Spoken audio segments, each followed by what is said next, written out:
ആദ്യം രാജാനെ ഒന്ന് പരിചയപ്പെടുത്താമോ എല്ലാവർക്കും? ഞാൻ കോയിപ്പറം പഞ്ചായത്തിൽ 6-ാം വാർഡിൽ കോമാട്ട് വീട്ടിലെ ഇളയ പുത്രൻ രാജൻ എന്ന് പറയും. എൻ്റെ പുല്ലാട്ടെല്ലാം അറിയപ്പെടുന്ന രാജൻ. എൻ്റെ ഒഫീഷ്യൽ നെയിം ചാക്കോ കോമാട്ട്. ചാക്കോ കോമാട്ട്. എല്ലാവർക്കും വിനീതമായ നമസ്കാരം. കർഷകന്റെ കടയുടെ പുതിയൊരു വീഡിയോയിലേക്ക് എല്ലാവർക്കും ഹാർദവമായ സ്വാഗതം. ഇന്ന് ഒരു കർഷകനെയാണ് നിങ്ങൾക്ക് മുൻപിൽ പരിചയപ്പെടുത്തുന്നത്. ഏകദേശം 74 വയസ്സ് പ്രായമായിട്ട് പോലും അദ്ദേഹത്തിന്റെ പ്രായത്തിന്റെ ആ ബുദ്ധിമുട്ടുകൾ പോലും മറന്ന് ആത്മാർത്ഥമായി സ്വന്തം പുരയിടത്തിൽ കൃഷി ചെയ്ത് അദ്ദേഹം വീട്ടിൽ നമുക്ക് ആവശ്യമായ പച്ചക്കറികൾ വേണമെന്ന ആവശ്യത്തോടു കൂടി കൃഷി ചെയ്യുന്ന ഒരു കർഷകനാണ്. അദ്ദേഹം പുല്ലാട് സ്വദേശിയാണ്. അദ്ദേഹത്തിൻ്റെ വിളിപ്പേര് ശ്രീ രാജു എന്നാണ്. അദ്ദേഹത്തിൻ്റെ ഒഫീഷ്യൽ നെയിം ചാക്കോ കോമാട്ട് എന്നാണ്. നമുക്ക് ആ കർഷകനെ പരിചയപ്പെടുത്താം. അദ്ദേഹത്തിൻ്റെ കൃഷി നമുക്ക് പരിചയപ്പെടാം. തുടങ്ങാം. നമസ്കാരം. നമസ്കാരം. എന്തുകൊണ്ട് പറയൂല്ലാതെ ഇങ്ങോട്ടൊക്കെ ഇറങ്ങാൻ കാര്യം? പറയാം. രാജൻ രാവിലെ പുരയിടത്തിൽ കൃഷിയാണെന്ന് തോന്നുന്നു അല്ലേ? ഓക്കെ, സന്തോഷം. അപ്പം നമുക്ക് രാജാന്റെ കൃഷി വിശേഷങ്ങൾ മറ്റുള്ളവർക്ക് പങ്കുവയ്ക്കാൻ ചില കാര്യങ്ങൾ പങ്കുവയ്ക്കാമല്ലോ. ചോദിക്കുന്നതിനെല്ലാം ഉത്തരം തരാൻ റെഡിയാണ്. ഓക്കെ, തീർച്ചയായിട്ടും. രാജാൻ എന്തൊക്കെയാണ് കൃഷിയുള്ളത്? എനിക്ക് വഴുതനയുണ്ട്, തക്കാളിയുണ്ട്, പയറുണ്ട്, പാവലുണ്ട്, പറയൂ, നിത്യവഴുതനയുണ്ട്. അപ്പം നമ്മുടെ നിലവിൽ നമുക്ക് എത്ര വസ്തുവുണ്ട്? എനിക്ക് 44 സെന്റിൽ സ്വന്തമായിട്ട് തന്നെയാണ് കൃഷി ചെയ്യുന്നത്. ആദ്യം രാജാനെ ഒന്ന് പരിചയപ്പെടുത്താമോ എല്ലാവർക്കും? ഞാൻ കോയിപ്പറം പഞ്ചായത്തിൽ 6-ാം വാർഡിൽ കോമാട്ട് വീട്ടിലെ ഇളയ പുത്രൻ രാജൻ എന്ന് പറയും. എൻ്റെ പുല്ലാട്ടെല്ലാം അറിയപ്പെടുന്ന രാജൻ. എൻ്റെ ഒഫീഷ്യൽ നെയിം ചാക്കോ കോമാട്ട്. അപ്പം രാജാൻ എത്ര വർഷമായി കൃഷിയിൽ? ഞാൻ 2012 എൻ്റെ ഗൾഫിലെ ജോലി മതിയാക്കി ഇവിടെ വന്നു. ഓക്കെ. ഒരാക്ടിവിറ്റി ഇല്ലാതെ ഞാൻ വീട്ടിൽ ഇരിക്കുക, ഭയങ്കര ക്ഷീണം. എൻ്റെ ഒരു ഫ്രണ്ട് ഡോക്ടറുണ്ട് മസ്കറ്റ്. ഓക്കെ. പുള്ളിയെ ഞാൻ വിളിച്ചു കഴിഞ്ഞു. പുള്ളി ചോദിച്ചാൽ എന്താ പരിപാടി? ഞാൻ രാവിലെ കാപ്പടി കഴിഞ്ഞ് പത്രം വായിച്ച് കിടന്ന് ഉറക്കുകയാണ്. എന്തെങ്കിലും ആക്ടിവിറ്റി ചെയ്യാൻ പറഞ്ഞു. അങ്ങനെയാണ് ഞാൻ ഈ പച്ചക്കറി മേഖലയിലോട്ട് തിരിയുന്നത്. അതായത് എൻ്റെ വീട്ടാവശ്യത്തിന് 2 പ്രാവശ്യം കർഷകശ്രീ മാസികയ്ക്കകത്ത് എന്നെക്കുറിച്ച് ലേഖനം വന്നിട്ടുണ്ട്. മലയാള മനോരമയിലും വലിയൊരു ലേഖനം എൻ്റെ പച്ചക്കറിയുടെ പ്രൊഡക്റ്റ് ഉൾപ്പെടെ വന്നിട്ടുണ്ട്. തൊഴിലാളികളെ വെച്ച് ജോലി ചെയ്യിപ്പിക്കേണ്ട സാഹചര്യം ഉണ്ടായിട്ടുണ്ടോ? ഉണ്ട്, പക്ഷെ ഞാൻ തന്നെ ചെയ്യുള്ളൂ. എൻ്റെ സാറ്റിസ്ഫാക്ഷൻ ഞാൻ തന്നെ തന്നെയാണ്. അപ്പം രാജാനെ സഹായിക്കാൻ ആരൊക്കെ ഉണ്ട്? എൻ്റെ വൈഫും പെൺമക്കളും ഉണ്ട്. ഉണ്ട്. മക്കൾ എത്ര പേരാണ്? മക്കൾ 3 പേര്. 3 പേരല്ലേ? ഓക്കെ. അപ്പം മക്കളൊക്കെ എന്ത് ചെയ്യുന്നു? മക്കളെ മൂത്ത മോനെ വടശ്ശേരിക്കര കുമ്പളത്താമണ്ണിലൊരു ഫാം നടത്തുകയാണ്. പശുവുണ്ട്. പശു ഫാം.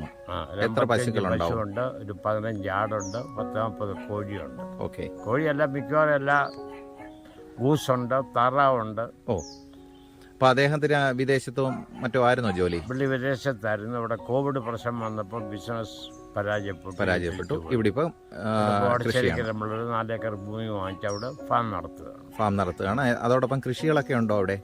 അവരുടെ ആവശ്യത്തിലുള്ള പച്ചക്കറി അദ്ദേഹം തന്നെ. പിന്നെ മറ്റു കുട്ടികൾ മൂത്ത മോള് കോഴഞ്ചേരിക്കോളയിലെ എക്കണോമിക്സ് ഹെഡാണ്, ചിന്നു മറിയം ചാക്കോ.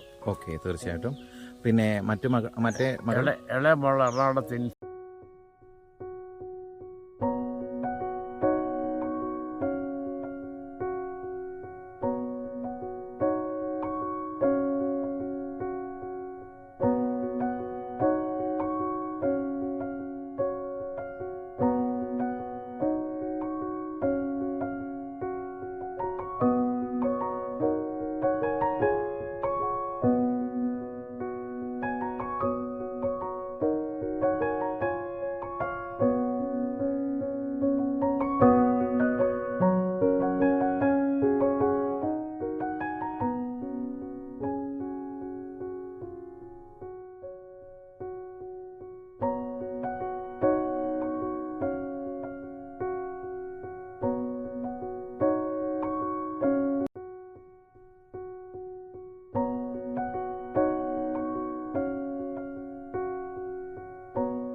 രാജായ കൃഷി കണ്ടു, വളരെയധികം സന്തോഷം.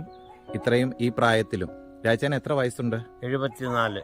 ഈ 74 വയസ്സിലും കൃഷി ജീവിത വ്രതമാക്കി ഇങ്ങനെ മുന്നോട്ട് പോകുന്ന അങ്ങേക്ക് നന്ദി അറിയിക്കുകയാണ്.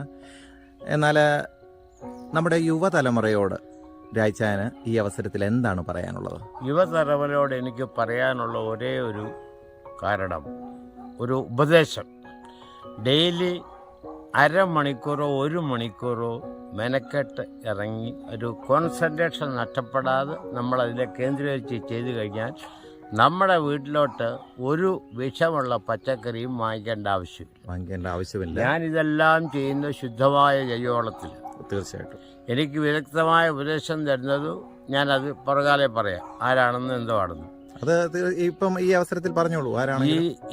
ഞാനിപ്പോൾ ഈ വീഡിയോ എടുക്കുന്ന കുരങ്കൂരിലെ കർഷകനെ വിളിച്ചതിൻ്റെ കാര്യം, ഈ വിത്തും കാര്യങ്ങളെല്ലാം എനിക്ക് പുള്ളിയാണ് സപ്ലൈ ചെയ്യുന്നത്. കർഷകൻ്റെ കട. എന്തെങ്കിലും ഇതിലൊരു ചെറിയ തകരാറ് വന്നാൽ ഞാൻ വിളിച്ച് പറഞ്ഞ ഉടനെ പുള്ളി പറയും, അച്ഛാ ഞാൻ സ്ഥലത്തില്ല, അരമണിക്കൂറിന് അച്ഛാ ഞാൻ മരുന്ന് എന്തോന്ന് വെച്ചാൽ ചെയ്യാം.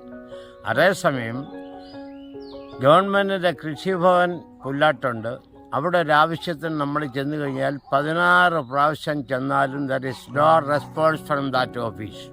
ഫോർ എക്സാമ്പിൾ, ഞാനൊരു 15 ബോർഡ് റംബുട്ടാൻ നട്ടിട്ടുണ്ട്, അതിന് സബ്സിഡി ഉണ്ട്. കൂടാതെ ഒരു 10 സെൻറ്റിനകത്ത് കൂടെ നടാൻ വേണ്ടി മാർച്ച് 1st വീക്ക് കോയിപ്പുറം കൃഷിഭവനിൽ ചെന്നു. ആ മാഡം പറഞ്ഞു, അച്ഛാ ഞാൻ ബിസിയാണ്, വീട്ടിലോട്ട് വന്നോളാം. ഏപ്രിൽ 2 പ്രാവശ്യം ചെയ്തു. അപ്പോൾ തീർച്ചയായിട്ടും ഇടയ്ക്ക് ഞാനൊന്ന് കയറി സംസാരിക്കുകയാണ്.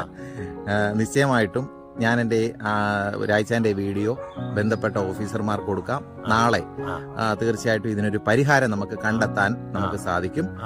യുവതലമുറയോട് കൃഷി സംബന്ധിച്ച് ചെയ്യുന്നതിൻ്റെ ഗുണവശം എന്താണെന്ന് ഒന്നുകൂടെ ഒന്ന് സൂചിപ്പിക്കാം. കൃഷി സംബന്ധിച്ചുള്ള ഗുണദോഷം പറഞ്ഞാൽ ഇപ്പം തന്നെ ഈ അവരുടെ ഉള്ള പുരയിടത്തിൽ ചെയ്യാവുന്നിടത്തോളം നല്ല രീതിയിൽ കൃഷി ചെയ്ത് അല്ലേ, ഉള്ള സമയം കിളയ്ക്കാനും പിടിക്കാനും ബുദ്ധിമുട്ടാണെങ്കിൽ ഗ്രോ ബാഗ് കിട്ടും കാർഡിൽ, 20 രൂപയേ ഉള്ളൂ. ഗ്രോ ബാഗ് ഇച്ചിരി മണ്ണും കുറച്ച് ചാണകവും ചാരവും കൂടെ മിക്സ് ചെയ്ത് അത് ഇട്ടാൽ മതി. അപ്പം വഴിതെറ്റിപ്പോകുന്ന തലമുറയ്ക്ക് ഏറ്റവും വലിയൊരു കൃഷി എന്ന് പറയുന്നത് ഇറ്റ്സ് എ ഗോഡ് ഗിഫ്റ്റ്, ഒരു ദൈവാനുഗ്രഹമാണ്. അതിനകത്ത് ആദ്യം നമുക്ക് ചിലപ്പോൾ ഒരു മടി കാണും. ആദ്യമൊക്കെ നട്ടു കഴിഞ്ഞാൽ ഇവിടെ ഞാൻ കൃഷി തുടങ്ങുമ്പോൾ നട്ടു കഴിഞ്ഞാൽ കിളിക്കാതെ വരും. ഞാൻ പിന്നെ ചെന്ന് മാന്തി നോക്കും, കിളിക്കത്തില്ല.